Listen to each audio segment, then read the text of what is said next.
Assalamualaikum warahmatullahi wabarakatuh. Jumpa kembali bersama saya Fajar Bilqis di pembahasan Cyber Counseling Part 2, yaitu sejarah kode etik kerahasiaan konseling. Nah, di sebelumnya kita kan sudah membahas definisi, kemudian latar belakang, kelemahan dan solusinya. Kali ini kita membahas sejarah kode etik. Nah, kode etik sebelumnya ini perlu kita ketahui bahwa kode etik diperlukan untuk menyeimbangkan antara hak dan kewajiban, baik itu konseli maupun konselor. Nah, jadi keduanya sama-sama punya hak dan kewajiban ya, makanya supaya seimbang dibuat kode etik. Nah, kode etik ini ada sejarahnya, khususnya di kerahasiaan. Nah, itu dimulai di California. Nah, di sini pada Agustus tahun 69 ada mahasiswa bernama Prosenjit Poddar di Universitas Berkeley yang melakukan konseling di psikolog kampus. Nah, dia cerita bahwa dia akan membunuh teman kencan wanitanya. Kemudian konselor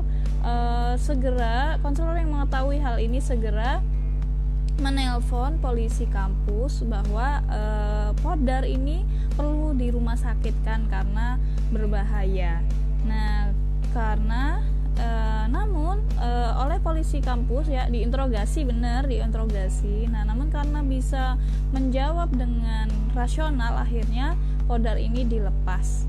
Nah, setelah dilepas, akhirnya psikolog bukan konselor di sana, psikolog itu mengirimkan surat resmi kepada polisi kampus bahwa mahasiswa ini berbahaya loh, mahasiswa ini kita perlu melakukan tindakan lanjutan begitu. Namun oleh supervisor psikolog di sana meminta agar surat yang sudah dilayangkan dan juga catatan-catatan konseling ini dihapus. Dan akhirnya pada saat itu ya keluarga dan calon korban korbannya namanya Tatiana Tarasov ini tidak diberi informasi begitu bahwa Poddar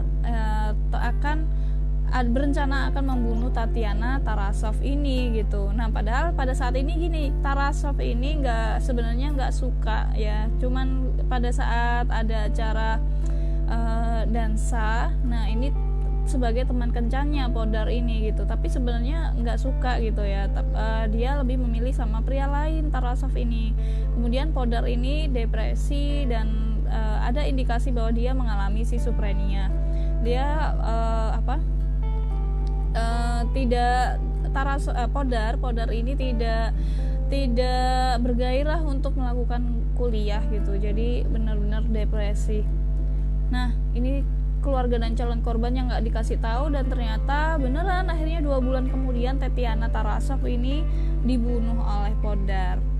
Nah, kemudian keluarga korban mengajukan tuntutan kepada kampus, kepada pengadilan gitu ya, dan pengadilan tingkat pertama ternyata menolak tuntutan keluarganya. Namun di pengadilan tinggi California pada tahun 76 ini diterima tuntutan keluarga.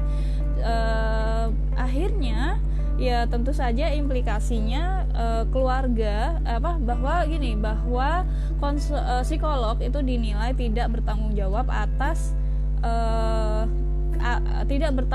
atas kejadian ini begitu. Jadi tentu saja ya otomatis dalam kasus ini ya psikolog harus bertanggung jawab ya ke dalam kasus Poddar gitu. Nah, disinilah akhirnya awal mula ada kode etik kerahasiaan konseling. Jadi mulainya ada kasus pembunuhan.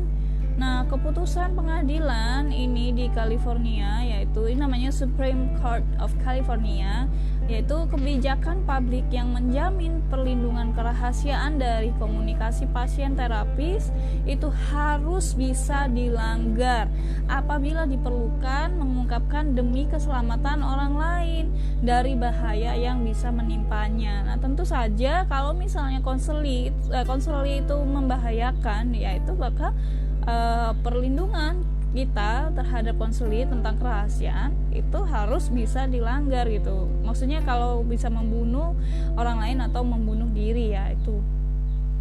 Nah, namun bagaimana tentang ini tindakan melindungi akan dihapus pada saat bencana tiba. Nah, bagaimana tentang ke tahap kerahasiaannya gitu ya, itu nanti akan kita bahas di selanjutnya. Di sini ada kode etik dari kalau APKIN ya, dari Asosiasi BK Indonesia, itu cuman gini, konselor harus tanggap teknologi. Tapi kalau untuk kode etik di cyber counseling belum. Nah, kita bisa menggunakan dari kode etik dari NBCC, National Board for Certified Counselor. Ini ada dari tahun 97. Kemudian ACA ya, American Counseling Association, yang terbaru ini 2014 pada saat-saat ini. Kalau yang dulu ini sebenarnya udah dari tahun 90-an udah ada gitu. Nah, maka untuk selanjutnya kita akan membahas tentang bagaimana tingkatan kerahasiaan dan pengelolaannya itu ya di part 3. Oke, terima kasih. Assalamualaikum.